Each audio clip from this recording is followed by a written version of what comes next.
This is just the beginning. Hi, I'm Sarah Cahill-Lani-Gu, Executive Editor at Axios. Welcome to Hard Truths, our live event that we're hosting here at Axios over the next 45 minutes. I'm coming to you from the Axios newsroom here in Arlington, Virginia. And I just want to, before we get started, thank Capital One for being our sponsor of this event and making it possible.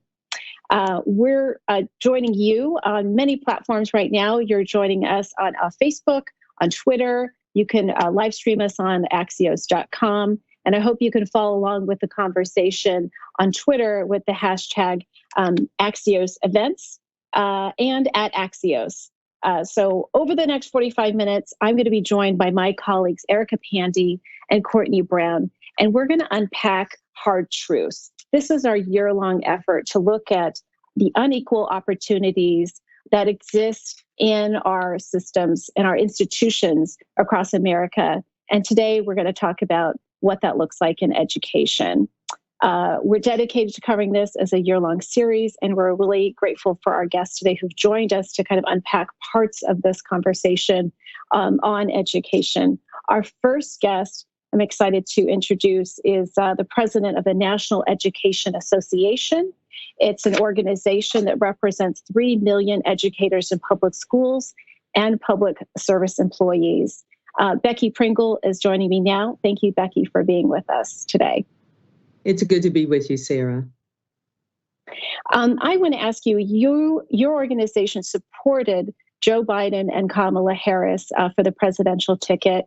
And both I've heard Joe Biden and I've heard you talk about addressing systemic racism as a priority. So right off the bat, I want to know, how do you define systemic racism as it applies to education? Seems like a big topic.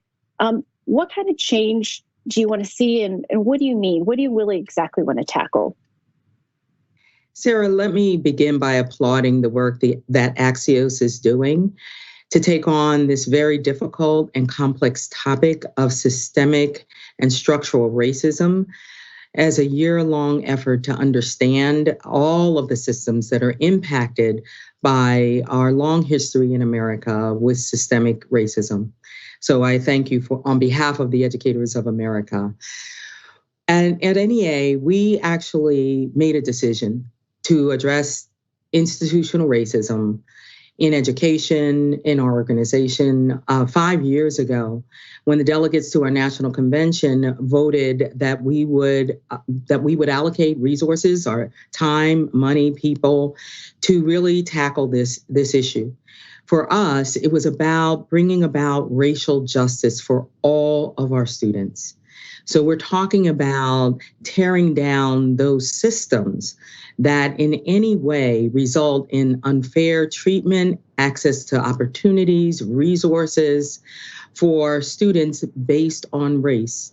We know that these are systems that have been in place, and all of those systems, it's why we talk about structural racism, impact what happens in education. So it's not just the education system. It is the economic system. It is the healthcare system. It is the housing system. All of those systems come together to compound and result in inequities that our students of color, our Native students, our Black and Brown students, our Asian Pacific Islander students suffer from in terms of having access to high quality education, supporting and surrounding them with the resources they need to learn. And Becky, if you could break that down a little bit for me. So in specific terms, what does that really look like? What is it kind of at the top of your list when you talk about that? So as we take a deeper look into our education system, we see inequities in funding. And it doesn't take a lot, Sarah, honestly, a lot of research, although there is a lot of research to show that the funding system in this country has to be transformed. It has to be transformed because we can follow the dollars into those communities where Black and Brown students live, and we know that they are not equitably funded. But honestly, Sarah, we could take a clipboard and go to our best public school and write down all the things that those students have. and then go into a school too often that's only a mile away, where the majority of the students in those schools are students of color. And when you take a look at that clipboard, you will not see AP courses. You will not see counselors and nurses. You will see overcrowded classrooms. You will see ventilation systems that are outdated, crumbling buildings, things that tell the students themselves that adults in our system do not care about them. We know that these inequities must be addressed. And it's why we are so thrilled to be partnering with President-elect Joe Biden and Vice President-elect Kamala Harris to actually address the systemic racism that exists in all of those systems that impacts our students' ability to learn. And that's helpful to break that down a little bit. I do want to address there are a significant number of Americans who, just don't believe systemic racism is a problem. And particularly when we think about all that we're facing as a society and the pandemic, all the challenges that students are facing with learning this academic year, that maybe it shouldn't be the top priority. So I just want to hear from you. What do you say to that? Sarah, I think that all of America now, with the light shining on the disparities of the impact of the COVID-19 pandemic, how it is impacting communities in a different way, I think all of America is watching. And so as we saw our school buildings shut down, or the learning continued in the spring, but the school buildings shut down, all of America was watching as we saw our Black and Brown and Native students not have access to digital tools. They did not have access to the internet. So that digital divide, all of America was watching that. All of America was watching when George Floyd was murdered, as he begged. I'm sorry to interrupt. It's clear that the pandemic has laid bare these disparities in terms of devices, in terms of access to Wi-Fi. I saw that your organization last month published a report and found that 1 out of 4 students in elementary education, I believe it was primary education, do not have access to either broadband or a device, which is a pretty staggering number. And when you think about it, I'm a parent. I know that my kids are definitely losing something in this school year. They go to public school, and there have been openings and closings. So, I mean, what is your advice and what is your organization's priorities in terms of how do we make up for this? What are the first steps to tackle this problem? You're absolutely right, Sarah. 25%. And I actually prefer breaking that down to numbers so it becomes a little more real for people. 16 million students did not have access. They already didn't. And we already knew that. We were trying to stand in the gaps the best we could. But America saw that you're absolutely correct, that they saw what was happening. 16 million students did not have access to learning online, that virtual learning that we went to in the spring. And so we absolutely have to continue to fight for COVID relief. And we know that those elected officials who have denied our students access since May, when the House of Representatives took action by passing the HEROES Act, which, Sarah, included $4 billion to fund what's called the E-rate program that would provide access to the internet and digital tools for our students to learn. That was in May. It is now November. And those students still do not have that access. So we are working with our educators and with communities, with our families, our partners, to demand that the Senate act right now, so that whether our students are learning in person or whether they are still out virtually, they still need access to those tools. They were still experiencing what we call the homework gap. So we encourage folks to go to NEA.org/ digital equity. And the reason I'm sending them there, Sarah, because you quoted that number, that's a national number that we use, but we actually look at state by state so folks can advocate for what is needed in their states. And we unpack those numbers to see the disparities based on race, based on economic status, based on geography, based on whether their parents rent or own homes. It is staggering. And we need people to advocate, to actually use their power to demand that our students get what they need when they need it. We'll see what happens with the stimulus. For sure, I know there's a lot of asks out there. I don't know. It doesn't look like the Senate will be taking any action anytime soon. But let's turn to a different topic. I want to ask you now about what kids actually are taught in the classroom. And I wanted to share an interesting poll result that we just did over the weekend with Ipsos, a national polling firm. It found that 68% of Americans, reflecting on their own education, said they think we need to do a better job teaching kids about racism when kids learn about as part of American history lessons. I wanted to ask you, what do you think about that? Have we not done a good job in the past teaching our own history to children? And if so, what are your thoughts about why? We absolutely agree with that 68%, Sarah. We need to do a better job or a job at all in teaching about the historic disparities and discrimination and racism in this country. For us as educators, that starts with changing the curriculum. We are advocating for ethnic studies to be included in curriculum nationwide so that all of our students, including our white students, understand the complete history of America. It is about lifting up the culture and the history, what all groups that make this country great, because it is the diversity of this country that makes it so different and unique than any country on the face of this earth. But we have to understand that all of those cultures need to be honored and respected. And all of our students feel welcomed in our schools because they see that their culture is reflected in the books that they learn from, in the homework that they're assigned, in the curriculum that is adopted at the state and local level. So we are working with those entities, and we're starting at the federal level to insist that those be included so that all of our students learn that complete history of America. Well, thank you so much. I've learned a lot from you over this conversation, and I'm sure our audiences as well. Becky Pringle is president of the National Education Association. Thanks again for being with us. Thank you so much, Sarah.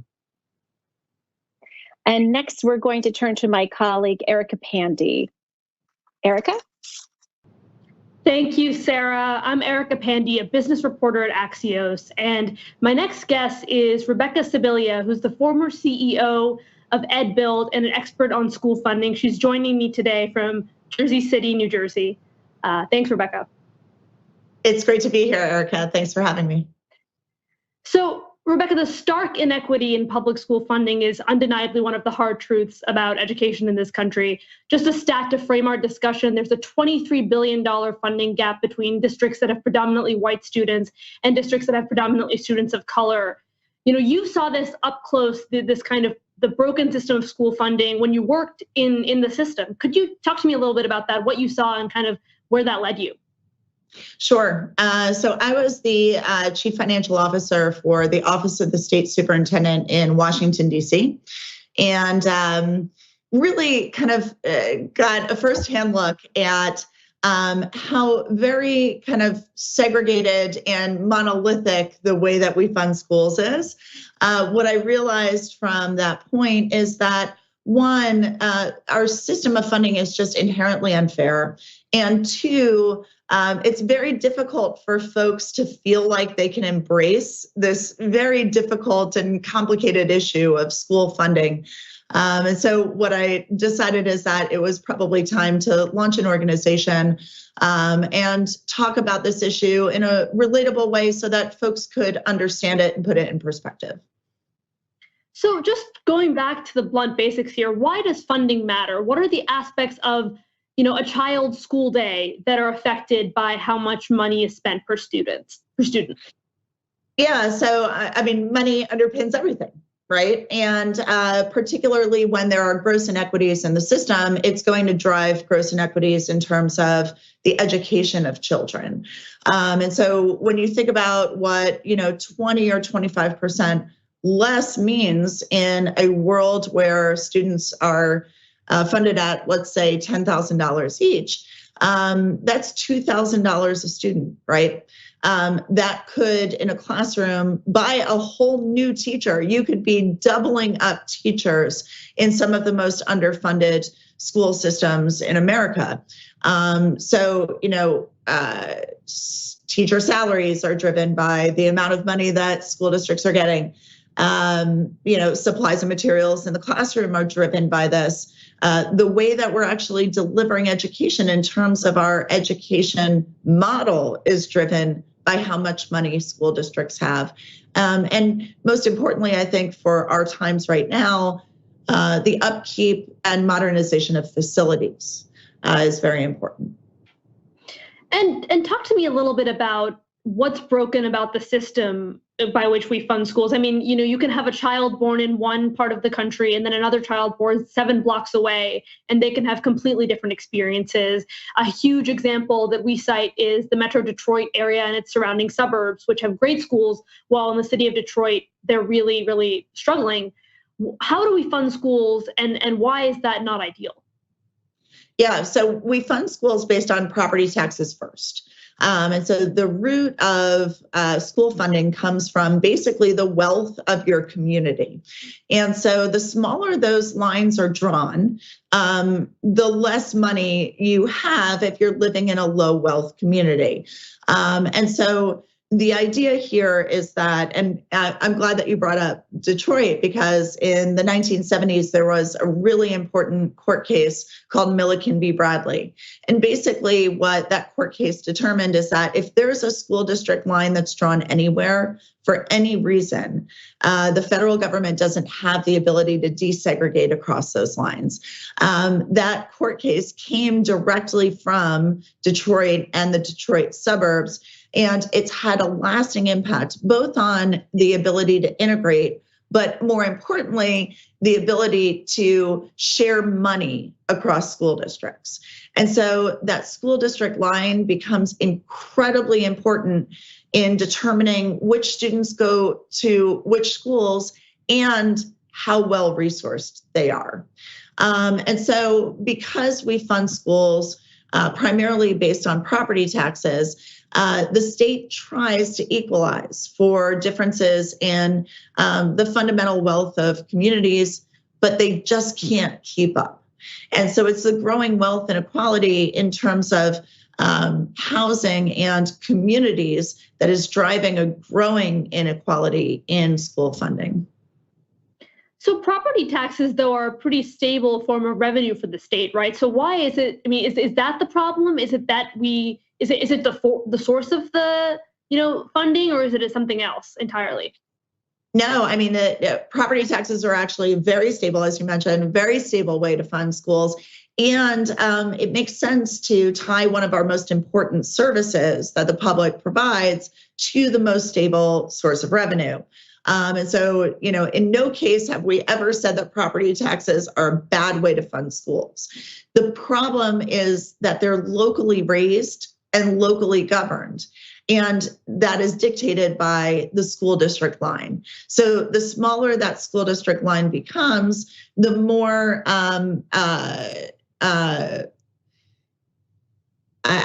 more reliant the schools are on the wealth of the community to raise those dollars. And so the issue is not property taxes. The issue is the lines within which they're raised and the inability to cross those lines to share community wealth. So what you're talking about is a lot of really small school districts instead of spreading the funding across bigger areas. Yes, exactly. Is it the same everywhere in the country? I mean, do all states do it this way?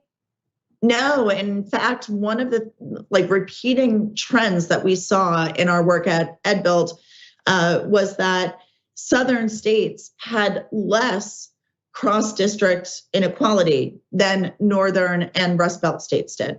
And that's kind of runs contrary to everything that we believe about how schools are funded.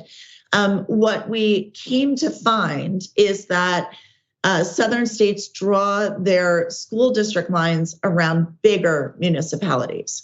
So that allows, for instance, area like Detroit to also benefit from the property taxes that can be raised in the suburbs when you're drawing bigger lines and bigger borders. So you're able to kind of smooth out wealth inequalities in states where those borders are drawn larger.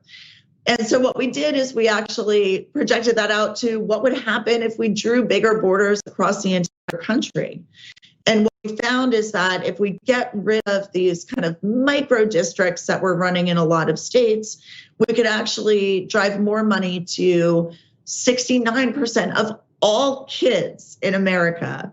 And it gets even more stark in terms of low-income students. About 76% of them would benefit from larger borders. Non-white students, 73% of them would benefit from larger borders. So it's a really compelling case to understand that our school district borders are creating these microcosms of wealth that's inherently concentrated for only the few. And if we were to just unlock those resources and redefine what local means just a little bit, the majority of kids in the country would benefit. And I remember when we were, talking before today, before the segment, you were saying Maryland and New Jersey are two very different examples of how districts are portioned out. Can you share that stat with our viewers today? I think that was such a powerful one. Yeah, so the state of Maryland serves about 750,000 students. They have 24 school districts. The state of New Jersey serves about 1 million students. They have nearly 600 school districts. So as a New Jersey resident, I'm very easy and very willing to shame my home state. There is absolutely no reason to run that kind of inefficient system. And so when you think about the inefficiencies that are created by 600 school districts in a state, you have to start wondering why a state upholds such an inefficient system. And I think, unfortunately, the answer is in order to fracture the wealth and create some haves and more have-nots. So we have about a minute left, and I want to focus a little bit on solutions. We just had an election. What is something this new administration could do right after Inauguration Day that would start to chip away at this problem? So certainly attacking the $23 billion problem, right? And so the federal government has the ability to send more money to low income and non-white communities.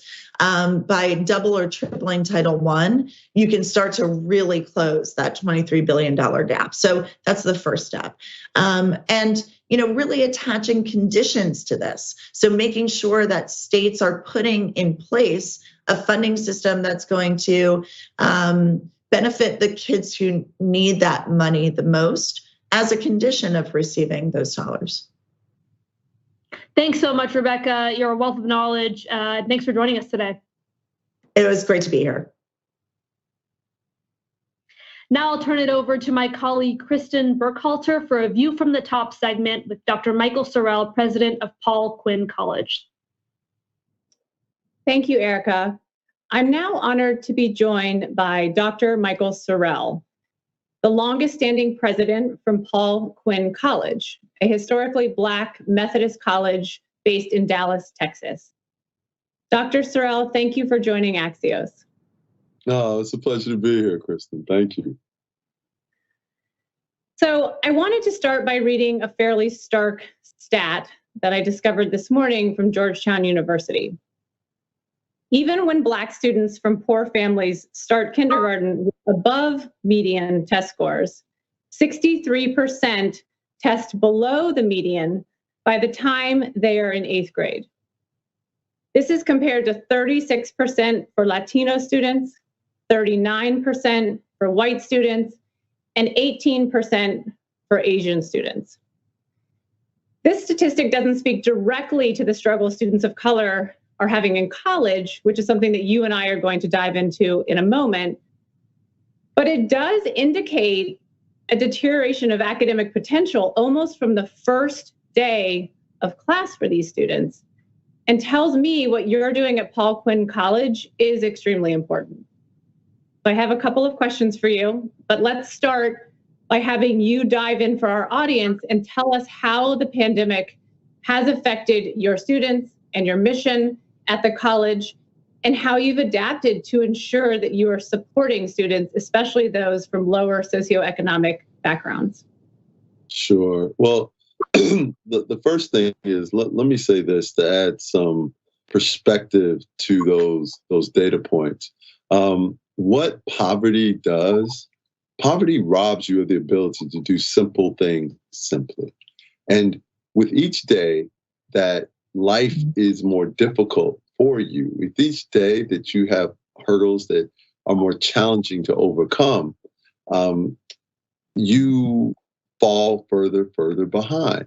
And what at first can be incremental, when viewed over a length of time, over a period of time, then those challenges can become almost insurmountable.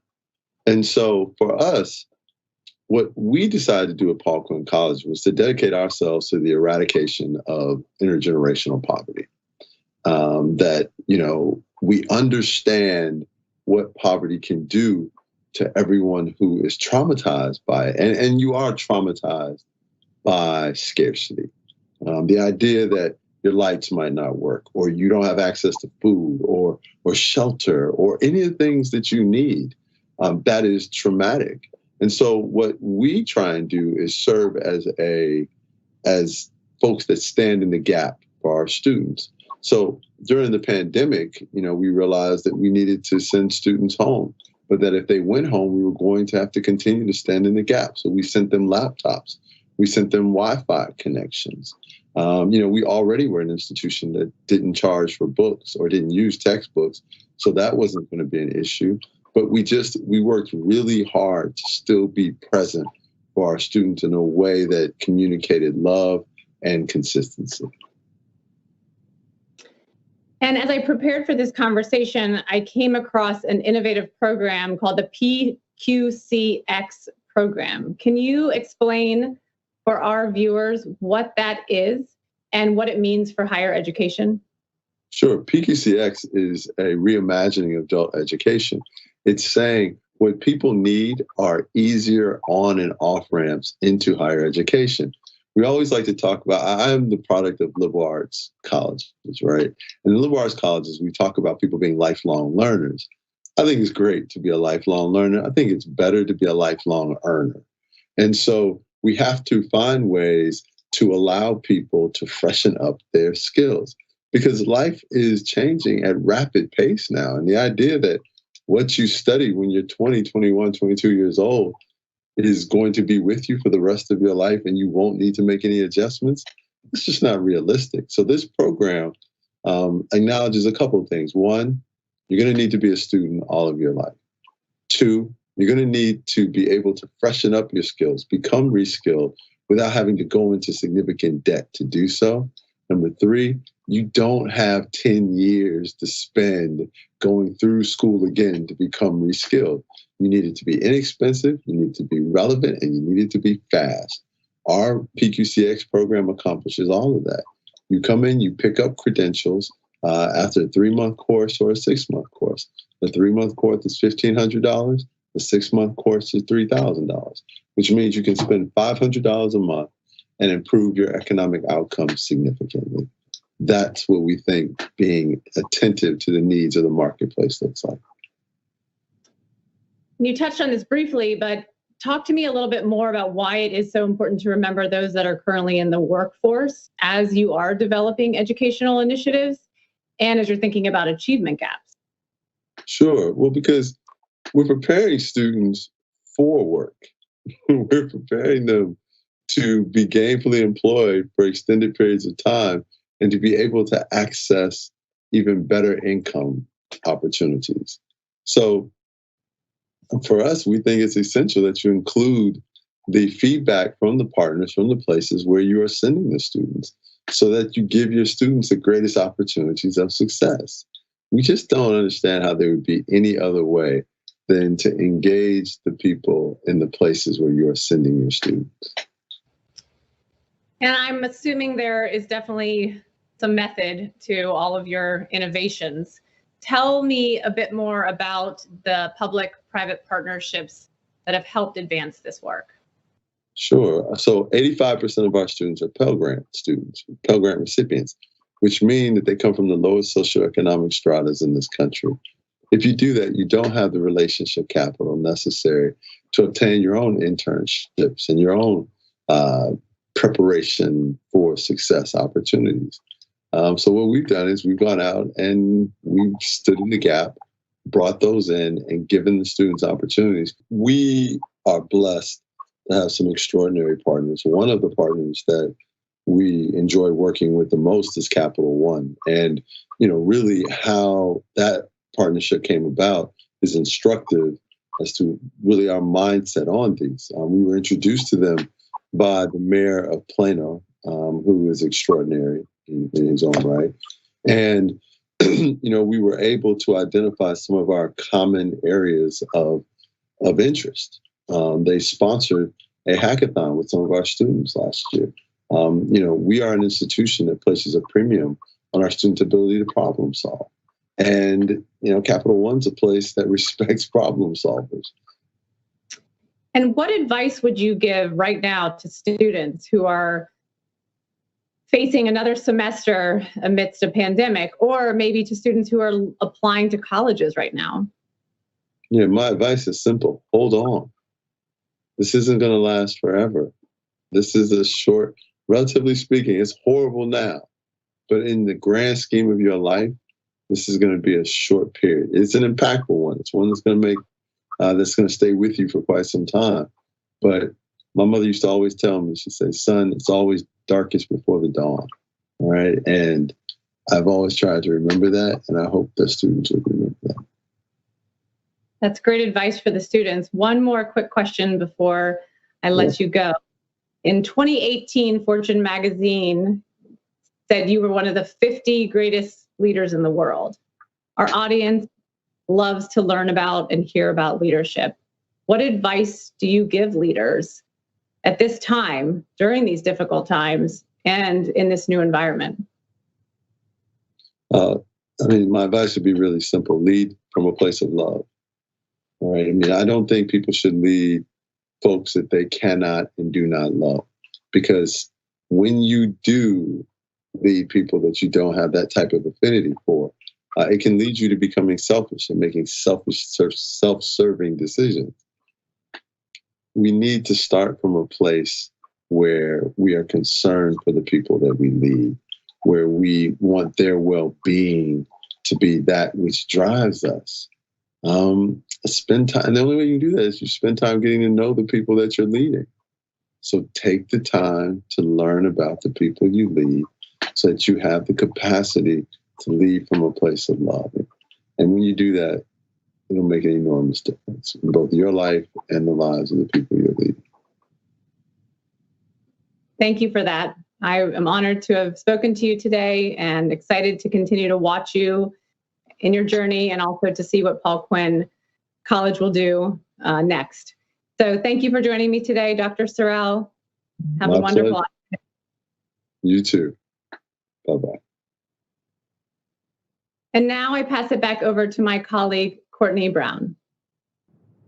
Thanks, Kristen. I'm Courtney Brown. I'm the markets reporter here at Axios. Our next guest is Rain Marshall. She's the Indigenous Education Advocate for the Northern California Indian Development Council.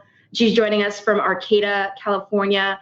It's really good to see you, Rain. Thanks for joining us today. Thank you for having me. Give us a look inside what you do, Rain, because you're the first Indigenous education advocate at the Northern California Indian Development Council. No one held that role before you did.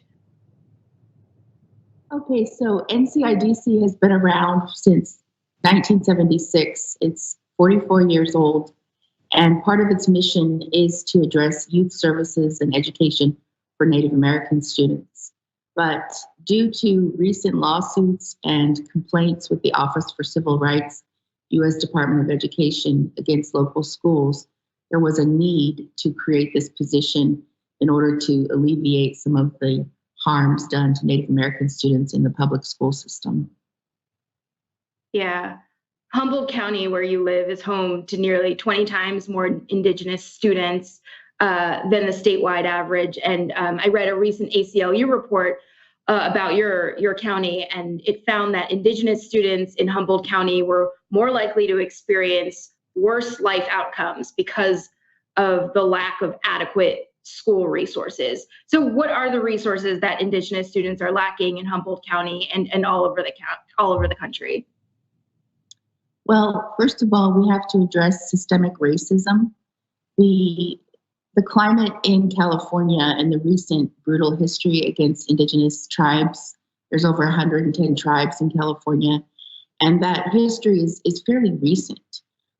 We have students that went through boarding school that are only 1 or 2 generations removed. So it means a grandparent or a parent went to one of those harsh boarding schools. And of course, we also have the mission system, and that mission system has left a legacy of harm in Indigenous students as well. So you have things like intergenerational trauma, which cause post-traumatic stress disorder in people. Even if they didn't experience that trauma, they've inherited it in their DNA through their ancestors. And particularly in California, you also have the erasure in the classroom. So you have a curriculum that doesn't reflect the population of Indigenous students. It's a thing of the past, and it's often very violent and harmful to the students' self-esteem and self-worth when they go to a class and they see something that's about the past, or a misinterpretation, misinformation, glorifying certain brutal colonizers like Columbus, or glorifying the mission system, which was really concentration camps for the breakdown of the culture, ethnic cleansing of Indigenous students. So you have these leftover legacies in the school system and implicit bias where teachers just aren't aware that that erasure is harmful, and the lack of inclusion in recognizing modern day Indigenous tribes that are located on the land where those public schools exist. I want to talk more about that recent history, because I think one of our goals with the Hard Truths Project at Axios is to draw the line between longstanding systemic racism and how students of color, in this case Indigenous students, are treated in schools. So what are maybe 1 or 2 of the key historical events that have shaped how the education system treats Indigenous students? Well, the United States as a whole, as a federal policy, started educating Indigenous students in 1824, and maybe even a little before that, with some churches taking on the role, like the Quaker Church. But as a federal policy, the United States created the first Indian boarding school in 1879 in Carlisle, Pennsylvania. And the federal policy was kill the Indian, save the man. So that's really to crush the spirit and the culture and the language and the songs and the ceremony, the foodways of those people, and replace it with either U.S. military style or Christian beliefs. And so what you have is a generation, several generations of students that went through that program that have experienced abuse, physical, emotional, spiritual, and sexual abuse in those schools. And that legacy is still there in terms of school not being a safe place. And then in California, particularly, you have the Act for the Government and Protection of Indians of 1850. And what that did was really legalize Indian slavery, a slave trade of Indigenous, primarily children. So you had their parents being murdered in order for children to be indentured servants in places like San Francisco for domestic work, or on ranches in Napa Valley and all over Mendocino and Humboldt County.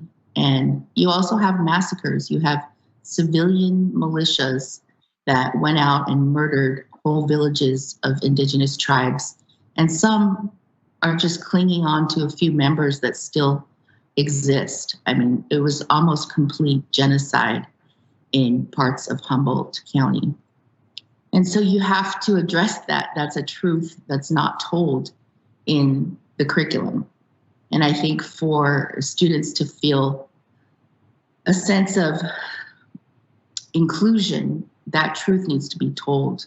Otherwise, you lead to serious problems of lack of self-esteem, which leads to bad behaviors, which could lead to depression and suicidal tendencies. So it just kind of escalates. And because students spend so much time in school, they constantly are addressed with these kinds of microaggressions where they are triggered by elements in history that are not told correctly. Yeah, that snowball effect can be really, really damaging. And you went to school both on and off an Indian reservation, if I have that correct. And I know you're able to recall some of what you experienced. Can you tell us about that and how that's helped shape who you are today? Okay, well, first of all, my tribe is Ikontawan, Dakota. I'm Native and Sioux from South Dakota. But due to government relocation programs, both my parents ended up in California. At Sherman Indian Institute was where my aunts went who raised my father. And my mom was Choctaw from Oklahoma, and she relocated out here with her parents during that relocation period in the 40s and 50s. And I went to school at Hupa Elementary, which is an Indian reservation, one of the largest Indian reservations in Northern California. And I recall both good and bad treatment. I recall getting my mouth washed out with soap, which is really shocking that actually could happen in the 70s. But it did.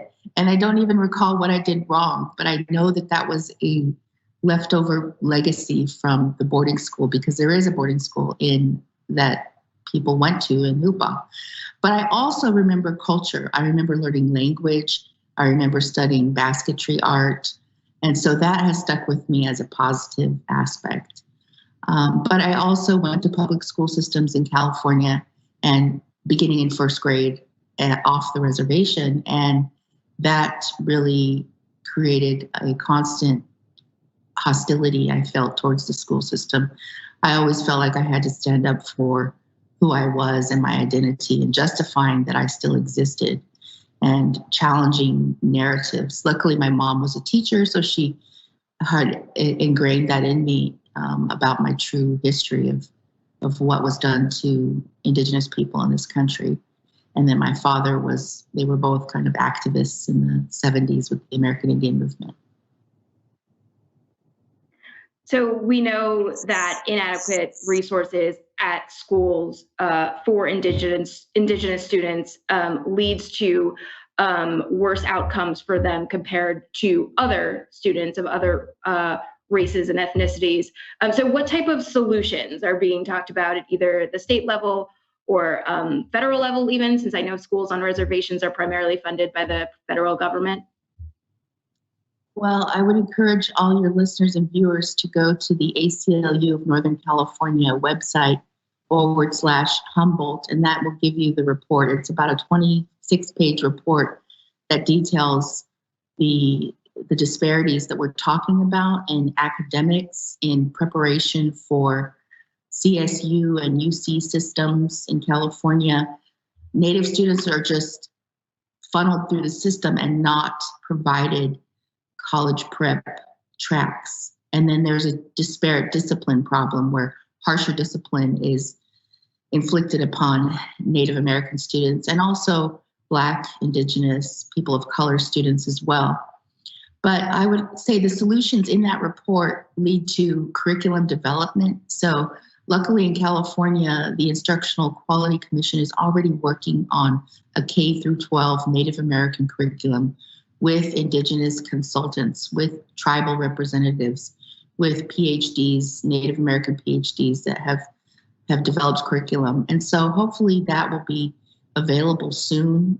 I'm already trying to compile a repository for that on our NCIDC Indigenous Advocacy website.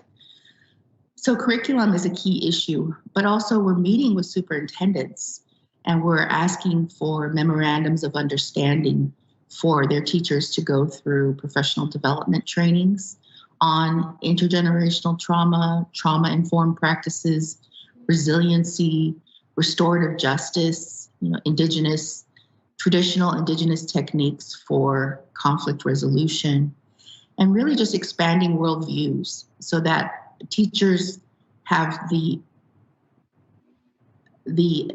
are encouraged to look to their local area, to look at where they live and where they teach, and to learn from the local tribes because they're there.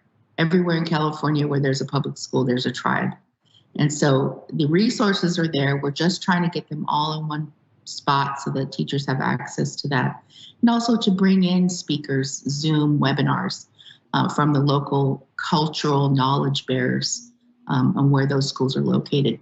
And that richness is not just beneficial for Native American students to uplift their identity, but it's also good for all students, because the more we learn about the places we live and the people that we live next to, the better we are as human beings.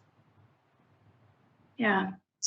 Thank you so much, Rain, for joining us today. We really appreciate your insight. It's good to see you. It's good to talk to you. Thank you so much for having me. And thanks to all of you for joining us this afternoon for another virtual event with Axios. We want to thank our sponsor, Capital One, for making this event possible. And just a reminder, this event is part of Axios's Hard Truth series, a year-long project we're doing on systemic racism in the United States. Our next installment of the Hard Truth series will be on housing. It'll hit your inbox next month, followed by a virtual event shortly thereafter. For more information or to sign up for our newsletters, visit Axios.com or go to the Axios app. Thank you all for joining, and we'll see you on Axios.com.